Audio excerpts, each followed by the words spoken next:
Beidzot, tas ir noticis, īstenojies sen lolotais sapnis un vīzija par veloceliņu, kas savieno Vēju pilsētu Liepāju ar atpūtniekiem tik iecienītajiem Bernātiem. 5 mēnešu laikā izbūvēts turpat 10 km garš un 2,5 metru plats asfaltēts gājēju un velobraucēju celiņš. Vēl pirms tā oficiālās atklāšanas jaunais celiņš kļuva gluži vai par galveno maģistrāli skrējējiem, gājējiem, skrituļotājiem un velobraucējiem. To steidza iemēģināt gan liepājnieki, gan vietējo ciemu iedzīvotāji. Bet kā tad bija līdz šim, kamēr nebija tas celiņš? Varēja braukt ar riteni? Nē. Ļoti grūti bija. Brauc un lielās mašīnas gāž grāvīgi. Nekas.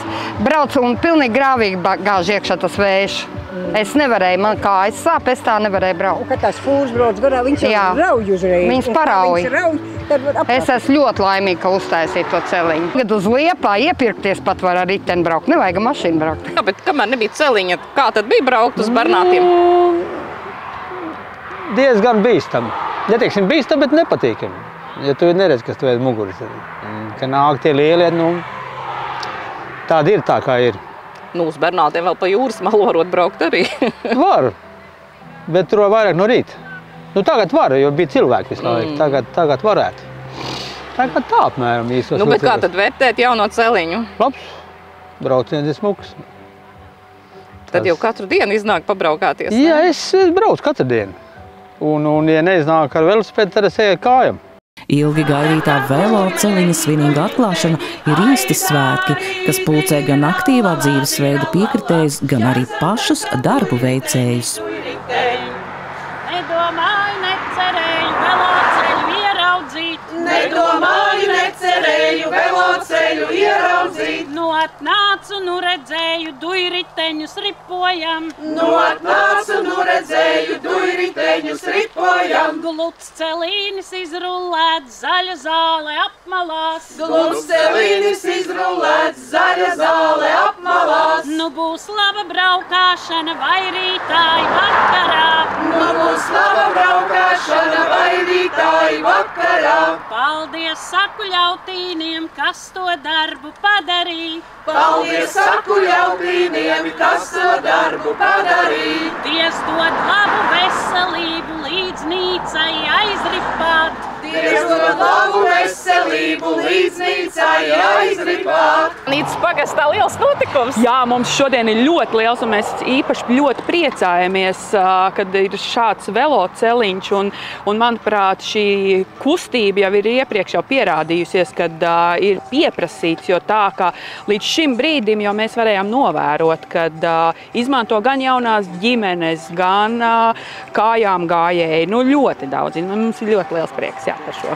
Un es teikšu īsi. Pirmkārt, droši, un otrkārt, tas bija sen vajadzīgs. Un lai mums visiem kopā izdodās, un lai tas paliek par tādu labu ikdienu mūsu dzīvē. Prieks par padarītu darbu.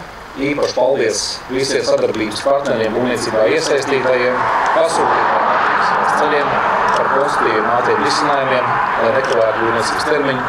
Paldies projektētājiem, paldies būvzaudiem, un pēc galvenais paldies CTB komandai par profesionalitāti un par kvalitīvu darbu. Paldies, lai labi ripo un kalpo daudz gadus. Šis ir nozīmīgs notikums ļoti daudziem liepājniekiem.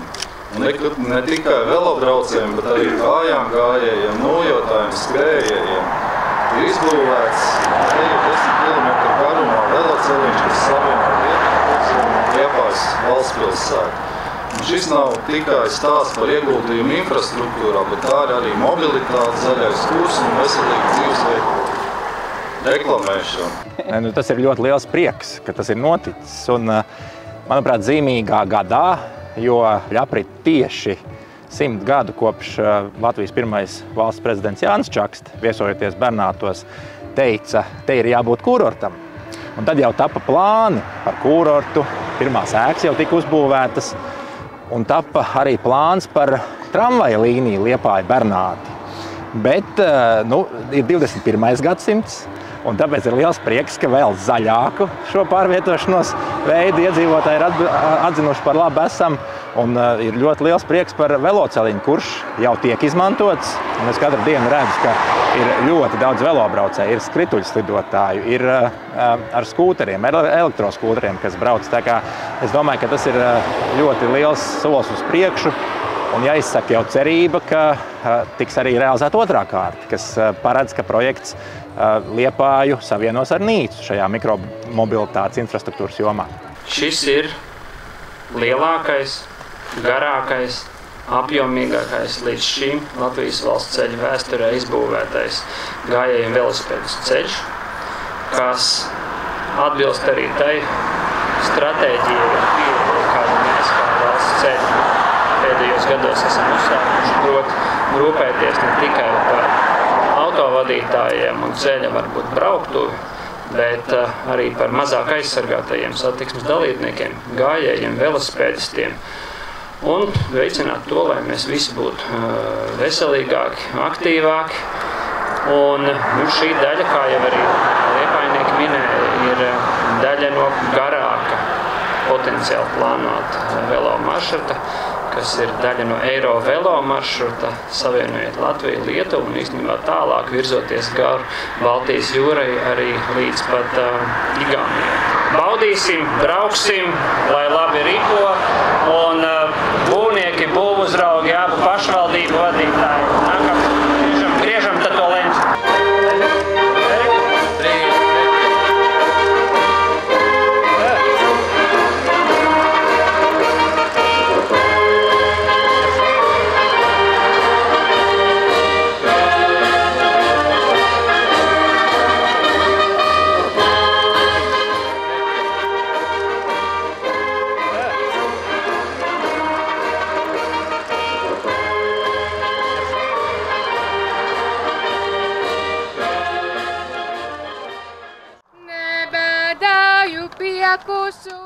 Pēc svarīgiem un labi padarītiem darbiem Nīcas pusē tradicionāli tiek dziedāts garais sauciens, un tā tas ir arī šoreiz, atklājot veloceliņu.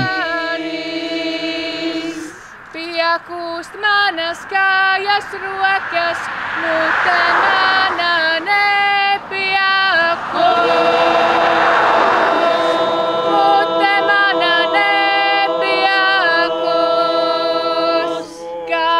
Rokas darbu dara, mute darbā nedarī.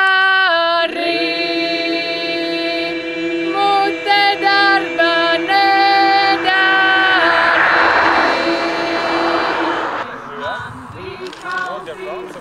Gana dziedāts un runāts, laiks iemēģināt jaunuzbūvēto veloceliņu, kā pirmie simboliskā izbraucienā dodas darbu veicēji un pasūtītāji, kuriem pievienojas arī pārējie velobraucēji.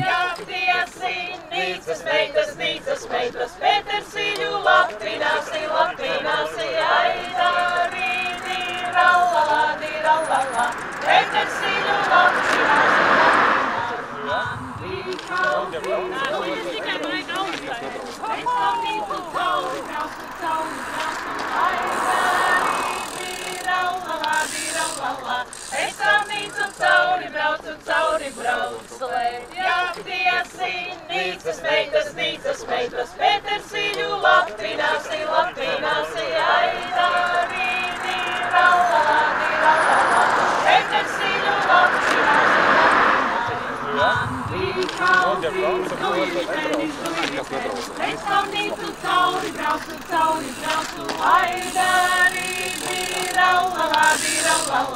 Cik pats bieži izbrauc ar Ričuku? Nu, kad ir laika, tad jau var izlaiž, jā. Bet man ir labi, kad Kārlis vienmēr rādīja priekšzīmi jaunībā, un es no tiem laikiem kā trenējies, jo grobiņā visi puišeļi pie Pušņīcka brauc ar riteņiem. Un kur vēl veselīgāks dzīvesveids, kā braukt ar velosipēdu? Cik gadus jau brauc ar Ričuku? Tā no 57. gada. Tas vairāk kā 60 gadi. Nu, un tagad pa tādu veloceliņu braukt? Oi, nu prieks braukt, ka tāds celiņš ir uzbūvēts. Paldies tiem, kas izdomāja to, realizēja un mums atļauj izmantot šito brīnišķīgo gludo veloceliņu. Prieks braukāt uz Bernātiem, apakaļ, var braukāt gandrīz katru dienu. neapnika un sirds priecājās. Šosei tas bija tāds variants, ka brauc vienā virzienā. Brīžiem likās, ka tu neatbrauc mājās, jo tā šosei šaura, satiksme intensīva, kustība liela. Tā kā šis jau sen gaidīts mirklis, ka šeit būs celiņš. Vispaldies tiem, kas to spēja realizēt dzīvē. Ļoti labi cilvēkiem ir par brīvā laikā atpūsties, pavadīt nojotājiem, riteņbraucējiem, skrējējiem. Un ziemās slēpē. Tagad rudens velo sezona ir beigusies tulītās. Pats personīgi vēl, ka nebija vēl gatavs, tas sanāca 6 km rolleru slēpes izmantoja. Vasaras slēpes tās ir, smuki, forši, aizbrauc uz 1,5 kilometru ir. Ideāli. Šajā posmā būs drošība būtiska, un es domāju, ka arī ir ļoti daudz viesnam, kas būs pateicīgi gan Bernātos, gan, ja taps arī tālāk Jūrmalciemā, kas būs pateicīgi par to, ka velo turisti var nokļūt droši arī uz, es teikšu, lielāko dižjūras pilsētu Latvijā. Lai ir šis tāds starts un lai viņš turpinātos. Jo mēs ceram, ka šis velo celiņš arī kādreiz būs līdz Nīcai un tādā perspektīvē tālāk. Mēs ceram arī, ka kādreiz arī līdz Lietuvas robežai, lai mēs varētu uzņemt šos riteņbraucējus, kas ir ārbrauc no Eiropas.